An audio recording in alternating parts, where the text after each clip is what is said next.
3 వంకాయలు, 2 టమాటాలు, 3 పచ్చిమిరపకాయలు తీసుకొని వంకాయలు చిన్న చిన్న ముక్కలుగా కట్ చేసి నీళ్ళల్లో వేసి పెట్టుకుందాం.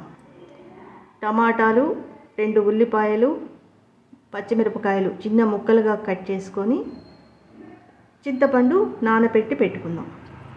ఇప్పుడు స్టవ్ పైన ఒక గిన్నె పెట్టి అందులో 2 స్పూన్ల ఆయిల్ వేసి ఆయిల్ బాగా కాగాక అందులో ఆవాలు, జీలకర్ర, కరివేపాకు వేసి మనం తరిగి పెట్టుకున్న వంకాయ ముక్కల్ని వేద్దాం.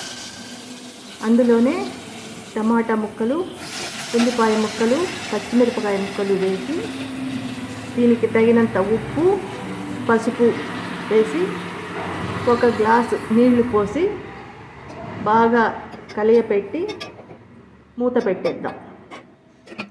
10 నిమిషాల తర్వాత తీస్తే ముక్కలు బాగా మగ్గి మెత్తగా అయి ఉంటాయి. ఇప్పుడు మనం ముందుగా నానబెట్టుకున్న చింతపండు రసం వేసి 1.5 స్పూను సాంబార్ పౌడర్ వేసి బాగా కలుపుదాం.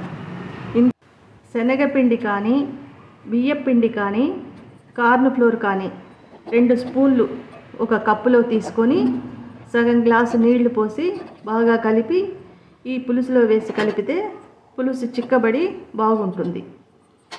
మీకు ఇష్టమైతే ఇందులో కొంచెం బెల్లం కూడా యాడ్ చేసుకోవచ్చు.